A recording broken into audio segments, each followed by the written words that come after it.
Mr. Kitties. It's Ida and Kelsey today, and we're going to have a poetry show. Isn't this exciting? So, we gathered a bunch of poems that we love, and plus we're going to talk about the play and the pasta night that we were advertising last week, so I'm excited for this show.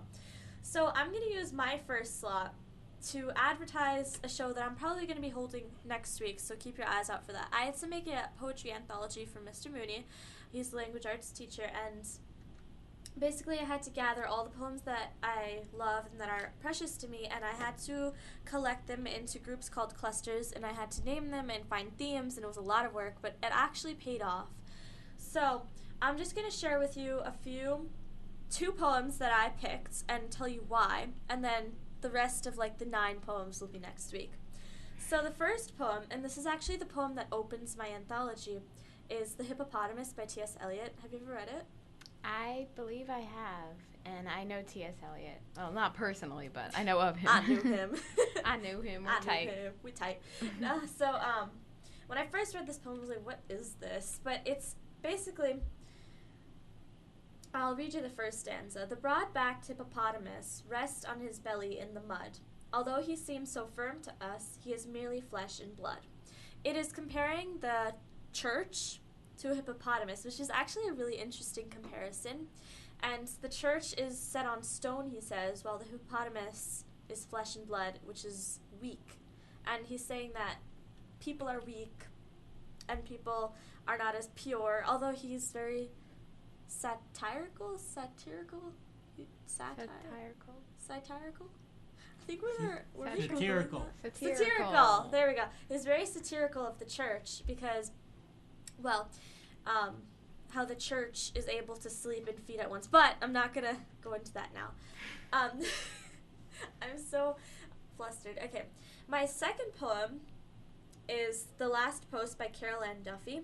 Have you ever heard of her? No, I don't think she's that well known, so I felt very hipster giving this poem. So this poem is about war, and it's about trying to rewind the hands of time. And it says, in all my dreams before my helpless eyes, he plunges at me, guttering, choking, drowning. If poetry could tell it backwards, true, begin.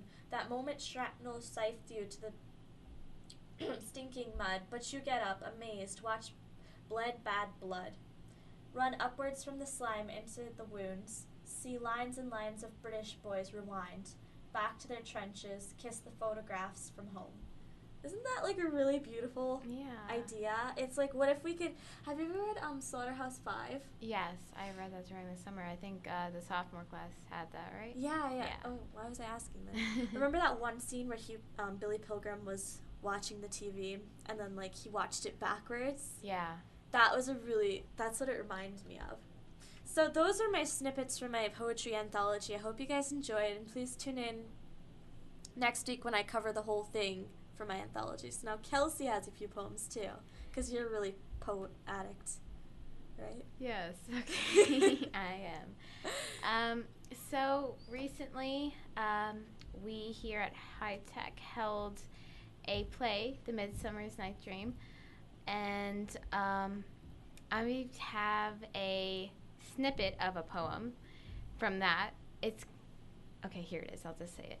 Love looks not with the eyes, but with the mind, and therefore is when Cupid painted blind.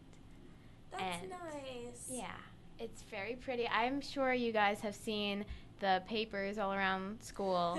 Yeah, I've seen them. They're really cute. Oh. I made them, and with the help of Miss Murphy, and just to advertise the play a little bit.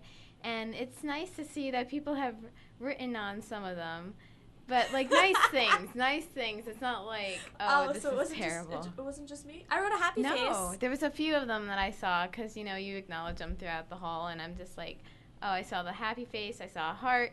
The one that I was not so pleased with was the gum. I saw that. Someone put gum on it? Yeah. Maybe they had a bad day and they were I don't love I think gum. Oh my god. It's okay. Was that for the quote that you just read that they stuck on? I'm not sure. I think it's another one. But it's in that hallway over there. We gonna find you. Yeah, we gonna find. No, it's fine. But it was a really great play, I must say. Really? I went to it, the 3 o'clock show I went to, and it was hilarious. Like, I wasn't expecting Shakespeare to be, like, I knew it was going to be beautiful. I knew it was going to be, you know, nice and soft, but it was, like, really funny, especially the way they acted. I know Jam was in it, remember? Jam? Oh, Jam. I love Jam. I'm Facebook friends with him, and his status is just like, Jam, your statuses, like, light up my day, honestly. He's funny. He's funny. He's really funny. He did comedy show, yeah. too, right? He was the one that said he had peanut butter? Was that him? No, wait, no, that's not him. That's not him? What? I'm thinking, okay. Was that the blonde one? That was another. Okay, Yes. anyways. It's okay, I know. Was that? Yeah. Okay, anyways, so. Yeah, I don't know if he was in comedy club. Jam? I don't know if he Jam, was. join comedy club. Yeah, well, he could do it in college, right? Yeah. Isn't he a senior? Oh, he's a senior. Yeah. Aw, we love you. We love you, seniors. And Why are we talking about Jam this show? And anyways. Amadeus was in it. I love Amadeus too. Tony was in it. That's Melissa's friend, right? Yes. She's nice. And she was really good. Everyone else was like spot on, very hilarious, and it was a good turnout, I must say. A lot of people were in the crowd, and I think they had a 7 o'clock show, and that even had more people because their parents were coming. Yeah. And while their parents were coming, there was pasta night. How do you do it? Can you do an Italian accent? Pasta night. Pasta night. Pasta. I don't know. You just have to like. What did you have? What did they have it with the pasta? There was no meatballs. Yes. It's okay though. Good job. We had good pasta. Without meatballs? Yeah, without meatballs. But we had salad, and we had little pizzas that were like appetizers. It sounds really healthy. Yeah, it was like healthy. Yeah. And then we had the pasta, which we had 3 sauces. We had the marinara and the vodka sauce. Okay, Kelsey told me we had vodka sauce, and I just looked at her and I was like, vodka No, sauce? it's not real vodka. Vodka? Well, it's made, I believe, with vodka, but it's like not you can't straight get up. drunk. Yeah. No.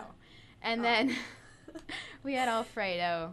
So that was really good. I love Alfredo sauce. Yeah, Tastes it was good. yummy. And my I parents never came met and- Alfredo. When did he come? Alfredo. Alfred. Okay, that was an awkward. He was a kid I went to school with in middle school, so now I'm bringing up older people. Okay, anyways, so I never met your mom, but I met your dad. Any Did your mom teachers like there? it? Oh, yeah, there was teachers there. I'll talk about my parents in a second. Okay.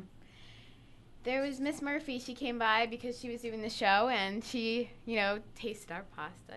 And, I think she thought it was good. And I think Dr. Trincado was there, too.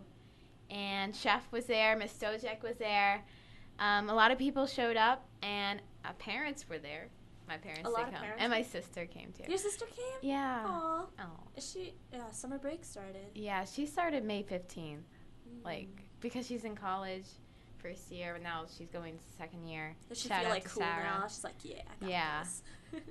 What does Miss Stojek teach? Secretary. Yeah, she's a secretary. She teaches as secretary. I like Did she? commend her. She Yeah. does a lot. Like, she's always running around the place, like, with papers and everything. She made the tickets, and I want to say thank you to Miss Stojek. She made the tickets for Aw. pasta night, and they turned out, really nicely. And she was there to support us, so it's really nice that, she is really the backbone of a lot of clubs, know? Thank you. Was Dr. Gemarella there? Yes, he did come, Yeah. and I believe he did sample our pasta, too, so. And you didn't save any for me.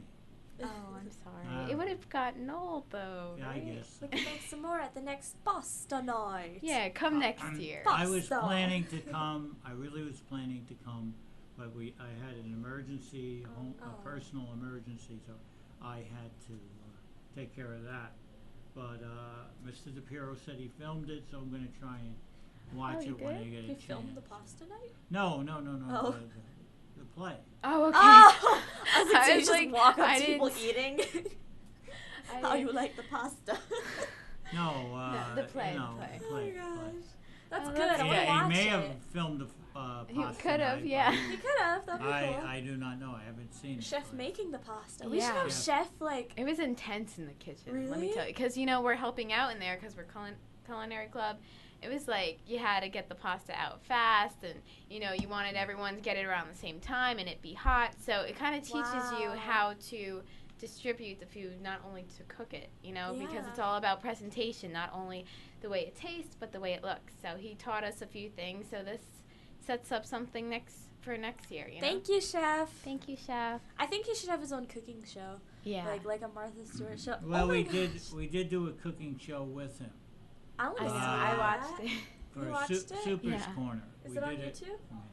We did a segment on Super's Corner. He cooked up some macaronis and meatballs and sausage and some other things, and we got to sample them on the show. So it was one of my favorite shows because I got to eat.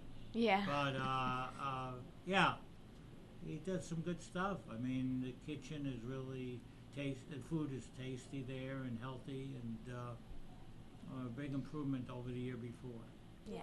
The year before. Definitely. Don't want to talk about the year before.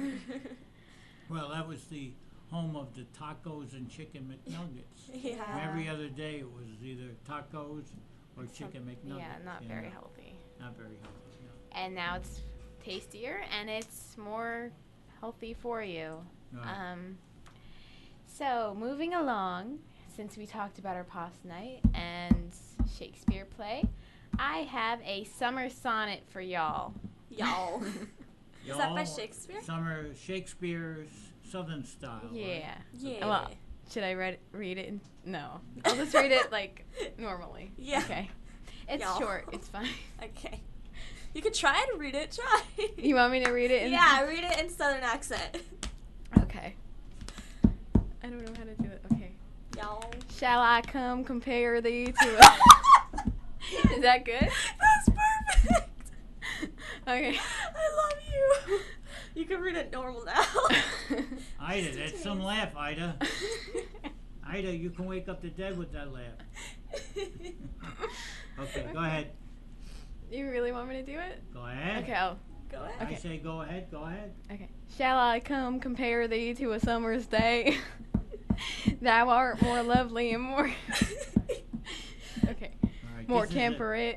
Okay, you can read it normal Okay. now because This the is phone silly rings. show. Yeah, we The should silly probably... show. Shall I come compare thee to a summer's day? Thou art more lovely and more temperate. Rough winds do shake the darling buds of May, and summer's lease hath all too short a date. Sometimes too hot the eye of heaven shines, and often in his gold complexion dimmed, and every fair from fair sometime declines, by chance or nature's changing course untrimmed. But thy eternal summer shall not fade, nor lose possession of that fair thou owest. Nor shall death brag thou wanderest in his shade, when it in eternal lines to time thou growest. So long as men can breathe or eyes can see, so long lives this, and this gives life to thee. All right. That was so sweet. And that's Shakespeare, Good That job, was Shakespeare. Sonnet 18 if you guys wanted to know. by Shakespeare. You know, I Yes. never understood why they number them. Is there like a specific? Because he has a lot Yeah. of, he has a lot of them. There's See, that makes many. sense. So where did he come from? Basically, probably the greatest writer of all time, Yeah. arguably. But amazing that he's still as popular today as he was 500 years ago. See, I feel like the great thing about good writing and great poetry is that it's timeless, and that's how you know that you have a truly great piece. You can hand it to anyone from opposite side of the world, 10,000 years later, totally different social class, racial class, and they will still connect with it and still love it. Yeah. And that's how you know you have a great piece. And I He's think that's a what timeless- Shakespeare does. Yeah, it's timeless author. Exactly. And I love his poetry, and his plays are just so poetic. It flows. It's really pretty and beautiful. Mm-hmm. It is. And the play was made very understandable, right? Yes. you Oh, did could they really do like a follow modern it. take? Yeah, they did. It was interesting. I felt it was more like, not a modern day take on Shakespeare, but it was more, I felt it was more funny. Not that Shakespeare isn't usually humorous. There are some plays that are very humorous in their own ways. But the way they did it, the way they paused at certain points while they were reciting it, the way they changed their tone, that changes the whole entire play. And it was really funny. And I think that's what you need for high school, to get kids engaged, make it more humorous. It's a different really sort funny. of humor, Yeah. I think, that high schoolers Yeah, want. Yeah. Maybe Shakespeare has more of, like, you have to think about it Yeah. humor, but, like... It's more, like, not you have to sarcastic. sit there Yeah. and be like, oh, that was funny. Yeah, that was funny. It was funny. But, like, I guess high school kids want more of, like, ha ha ha. Yeah, like at some point during the play there was a donkey. Or Jam had to turn into a donkey or something like that. I hope I'm not spoiling anything, but the play's over with, so I'll just say it. Jam turns into a donkey, and they put this, like, donkey costume on him, and this looked hilarious. Like, that's the point when everyone was just like, oh my god, ha ha ha. It was really funny. Just certain things like that. Miss Murphy teaches Shakespeare? She has an after-school class on Wednesdays for a Shakespeare play, which they plan throughout the whole year, and then at the end they present. I'm thinking about joining it next year. Yeah, wait, so why not? That class? sounds good. That sounds super duper. And You sound so enthusiastic. believe it or not, I taught Shakespeare. Yeah. I used to be an English teacher. Oh, really? And I used to put on little Shakespeare plays in my classroom to make it more interesting, because it can get kind of dry if you're just reading it. Yeah. And somewhat hard to understand. But when you present it, it becomes easier and more entertaining. So I'm glad she's doing something like this. I really am. We love Miss Murphy for doing this after-school program. She also does British literature for juniors, and Wow. I hope I have her next year for that. You interned for her too, Yes, right? I'm an intern. Aw, and you had her last year. Yeah. Oh my gosh. A lot of teachers in this school are excellent. Just putting that out there. Like we said last week, or was that last week? Yeah, it that was last last week. Thursday, with Dr. Gemorella. Yeah. Yeah, So, I agree. That was our poetry show. Yeah. Do we have anything else? I think we covered everything for once. yeah, we did. I think that was a good poetry show, guys. Thank you for listening. We gotta go to us. eat now. Yeah, we're gonna go eat, but thank you for listening. Bye, laser kitties. Bye. Bye-bye. Thank you for watching Is Today. Once again, I'm Ida Bernie. And I'm Kelsey Paul. Have a beautiful day.